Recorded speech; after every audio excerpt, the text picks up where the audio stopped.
આજે હું વઘારેલો ભાત બનાવીશ। ભાત બનાવવા માટે એક પેન ગરમ કરી લો। પેન ગરમ થઈ જાય એટલે એમાં તેલ એડ કરી દો। તેલ ગરમ થઈ જાય એટલે એમાં રાઈ જીરું એડ કરીશું આપણે। રાઈ જીરું એડ થઈ જાય એટલે આપણે હિંગ એડ કરી દઈશું અને આપણે ભાત ખાલી ડુંગળીથી હું વઘારીશ।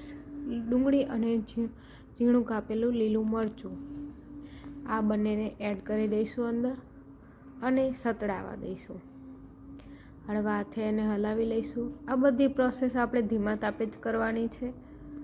હળવા હાથે એને મિક્સ કરતા રહીશું। ડુંગળી સારી રીતે પિંક કલર જેવી થઈ જાય, ગુલાબી કલરની એકદમ, એટલે આપણે એમાં ભાત એડ કરીશું। ત્યાં સુધી એને શેકાવા દઈશું તેલમાં જ। એમાં પાણી એડ કરવાની જરૂર નથી, તેલમાં જ એને શેકાવા દઈશું। પછી એમાં ગરમ મસાલા એડ કરી દઈશું, હળદર પાવડર એડ કરી દઈશું, લાલ મરચું એડ કરી દઈશું, ધાણા જીરું અને સ્વાદ પ્રમાણે મીઠું એડ કરીને ગરમ મસાલો એડ કરવો હોય તો ઓપ્શનલ છે।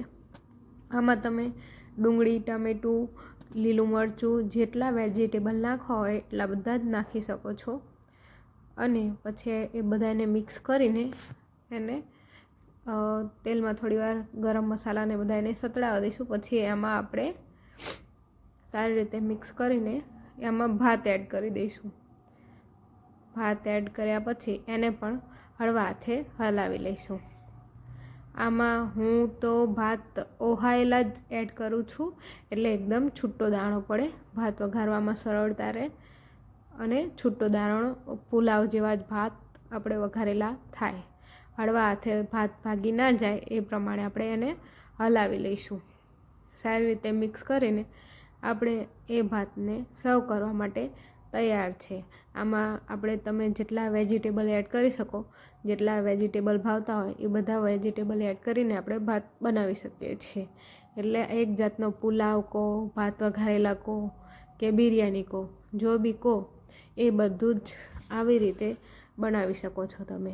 ટેસ્ટી ભાત વઘારેલા તૈયાર છે। થોડીક જ મિનિટોમાં આપણે આ ભાતને સર્વ કરવા માટે તૈયાર થઈ જાય છે। જ્યારે ભાત એડ કરીએ પછી આપણે ગેસની એકદમ ધીમો કરી અને પછી હલાવીને બંધ કરી દેવાનો છે। આપણા ભાત વઘારેલા તૈયાર।